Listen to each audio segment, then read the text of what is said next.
If we mess this up, we lose the contract, Jenna murmured beside me. I didn't answer, just circled a mistranslated phrase on slide 16 and drew a line under a state that was 3 months out of date. My red pen moved automatically, even though my hand felt like it had been glued to it for days.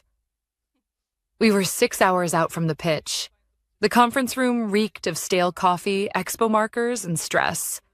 I could feel it clinging to my skin. I'd barely slept in 4 days. Running numbers, refining language, tweaking the presentation until every slide spoke fluently, not just in English, but in respect.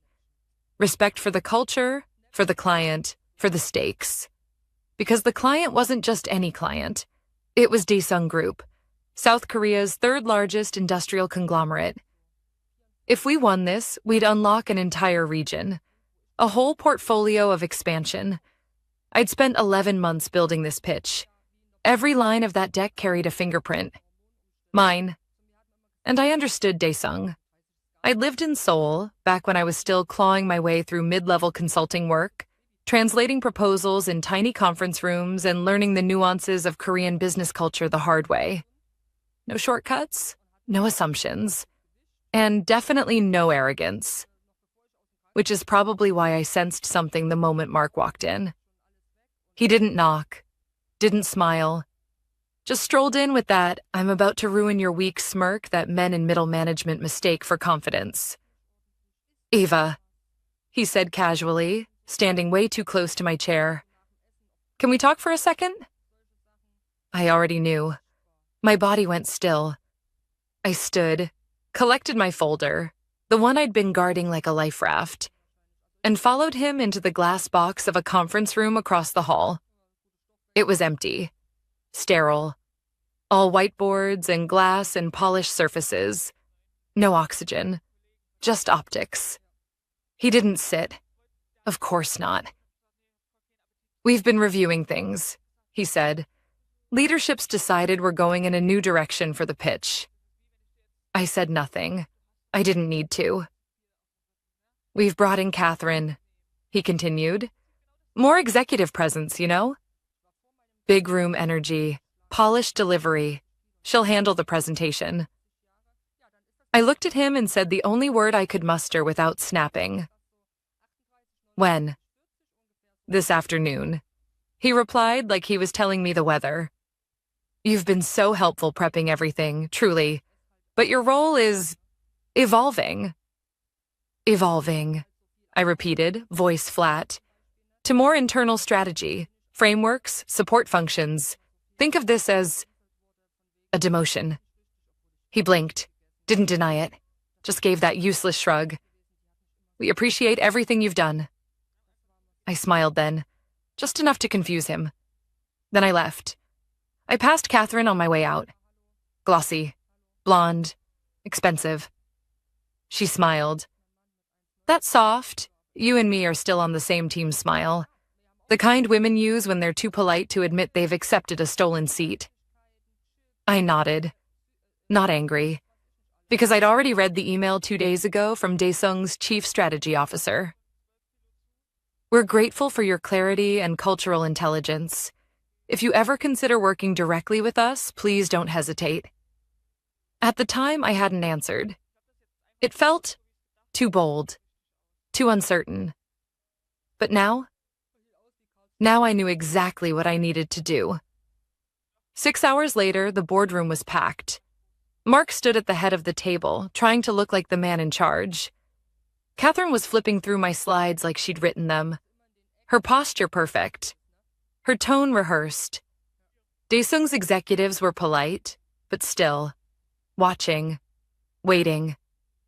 That's when I opened the door. Every head turned.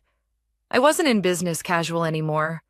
I wore navy, clean, sharp lines, a language all its own. I walked in without hesitation, folder in hand. One of the Daesung men whispered something to his colleague. I heard it. I responded, in flawless, unhurried Korean.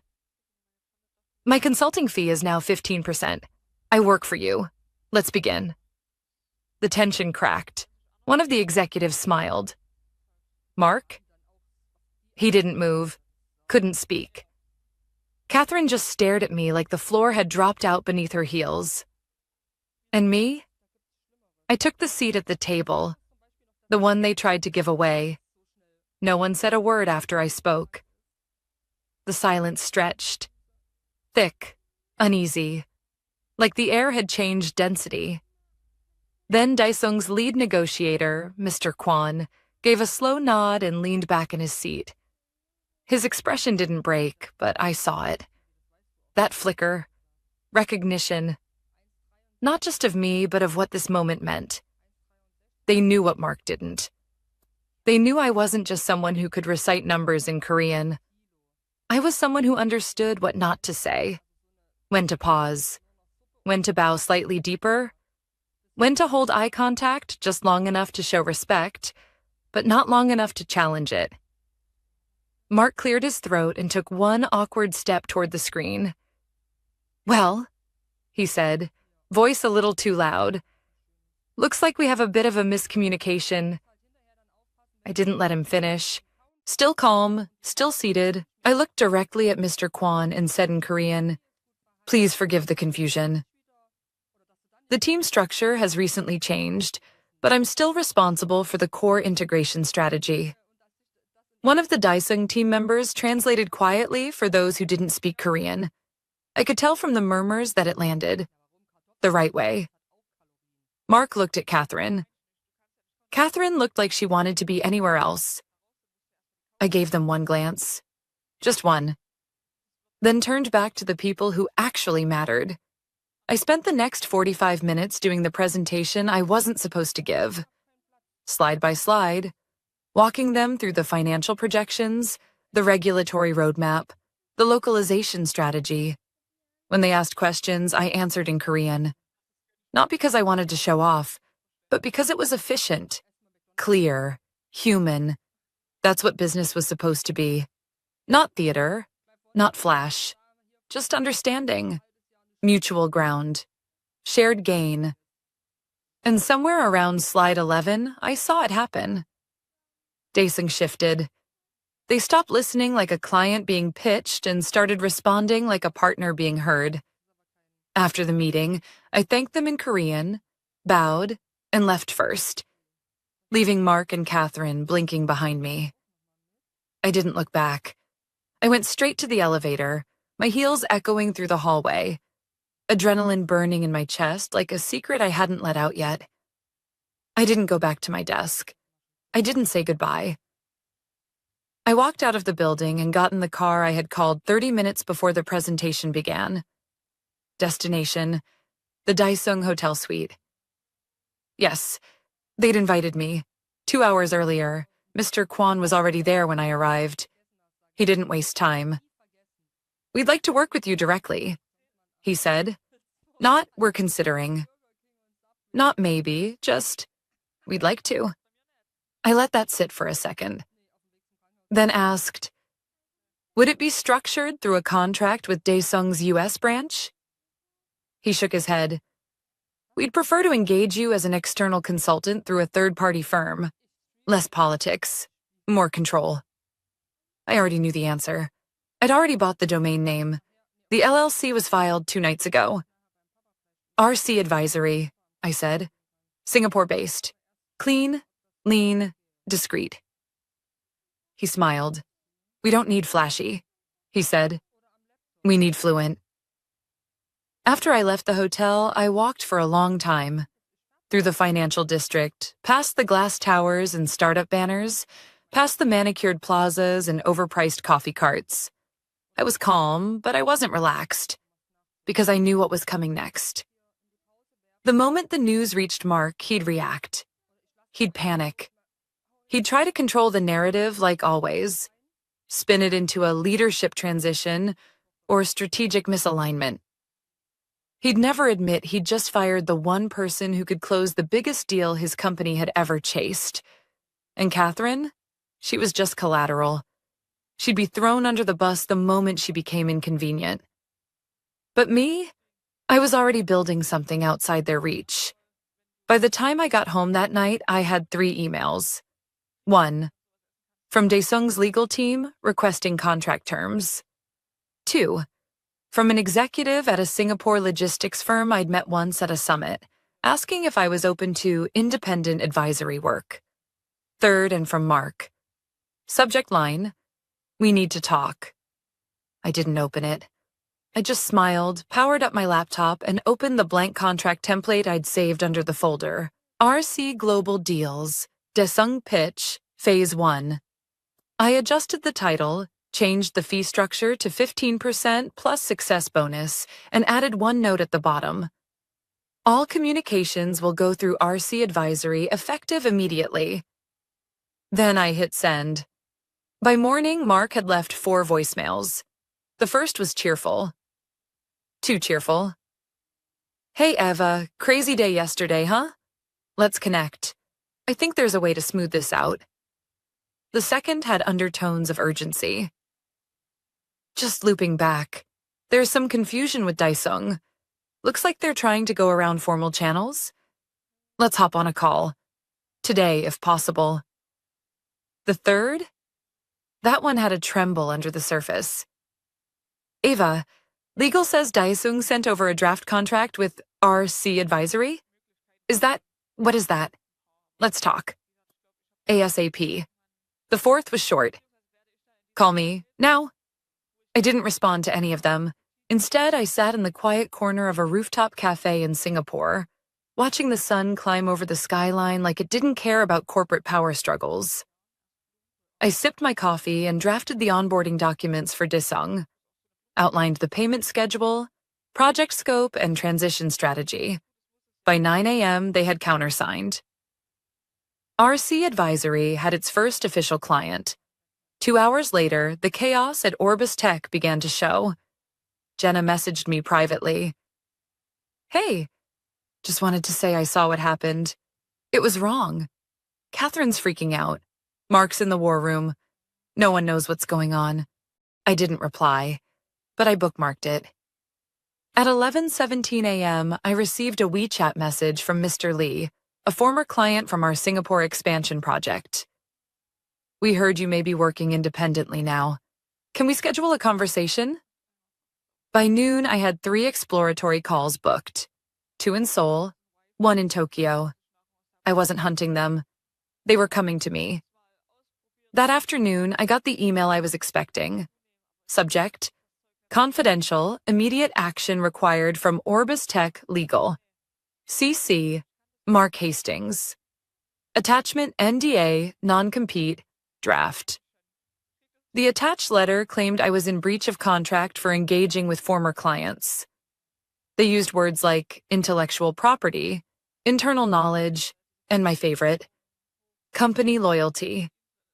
I didn't even finish reading it before forwarding it to my attorney with the subject line, "The clowns are juggling." Within an hour, she responded with a single line. "They never finalized your exit paperwork. There's no NDA, no non-compete, and we have proof they knew it." I'd always been thorough, painfully so. 6 weeks before Mark fired me, I'd requested a title clarification after he restructured my role. I had emailed HR, followed up 3 times, all logged, all time-stamped. The final thread? A casual Slack message from Mark himself. "Let's not waste legal's time on Eva's paperwork. Just cut her access. Efficiency, he'd called it. I called it evidence." By 3 p.m., Orbis Tech stock took a small dip. Just 2%, but sharp enough to be noticed. Daesung had quietly canceled 2 internal meetings scheduled with Orbis. No explanation, just vanished from the calendar. Catherine was still sending follow-ups, still trying to secure the next call, still pretending the deck she didn't write was going to hold the deal together. I imagined her watching the read receipts sit unread, then disappear. That night, I got a call from Martin. He was one of Orbis's early angel investors. Older, sharp, the kind of man who speaks in balance sheets and boardroom whispers. He didn't ask how I was. He just said, "I've been hearing your name in places Mark can't reach." I said nothing. He continued, There's an ethics committee meeting next week. A few of us want to know what really happened in that boardroom. I paused. Let the silence stretch. Then I said, if the purpose is truth, I'll be there. He didn't thank me. He didn't need to. We understood each other. I closed the call and opened my laptop. A new message had come in. This one from a Tokyo-based AI firm. We'd crossed paths at a summit 2 years ago, back when I was still being introduced as Eva from operations. Now the email just said, we heard about RC. Let's talk. I started drafting a proposal. Halfway through, I stopped. Not because I was tired, but because I realized something. This wasn't about revenge anymore. This was about air. After years of squeezing myself into rooms where I had to prove I belonged, explain my value, justify my voice, I didn't need to do that anymore. They gave me the exit I never had the nerve to take. And now I was building, through every door they thought they had locked. The first client didn't make a scene. They just stopped responding. Daesung sent a formal disengagement letter to Orbis Tech 2 days after the meeting. No explanation, no emotion, just a polite line about redirected strategic priorities and a signature at the bottom. Mark didn't say anything publicly. He couldn't, because if he did, he'd have to explain how they lost their biggest APAC deal, and why the client was now working with a boutique consulting firm they'd never heard of until this week. He probably assumed Daesung would come crawling back. He didn't realize they were already in a kickoff call with me. The second client wasn't even mine originally. It was a legacy account I'd only consulted on once, back when I was still just support. But I had remembered something from a conversation over lunch 2 years ago. A pain point they'd mentioned about cross-border compliance automation. So I sent a white paper. Nothing aggressive. No solicitation. Just a quiet email from a personal address. Thought you might find this interesting. Hope all is well. They replied the same day. We've been wondering where you went. Are you available for consulting? I was. Meanwhile, Orbis Tech scrambled. They held emergency syncs. Mark's voice was everywhere, peppered across emails, video calls, internal memos. Trying to get ahead of the narrative. Trying to plug holes in a ship he hadn't noticed was already below the waterline. He launched a new deck, hired a freelance Mandarin interpreter who mispronounced half her phrases on the first call, assigned a junior project manager to regain traction with clients who'd already quietly looped me in. The team? They were unraveling. Slack channels went dark. Mid-tier managers didn't know who to report to anymore. One junior analyst messaged me anonymously. They're acting like you never existed, but everyone's talking. I didn't poach. I didn't advertise. I simply listened. One by one, the clients reached out. A German logistics firm wanted a review of their AI compliance pipeline. A Japanese telecom team asked if I was available for quiet guidance. A Korean investor sent a message that simply read, I trust you. I kept everything lean. Secure. No office.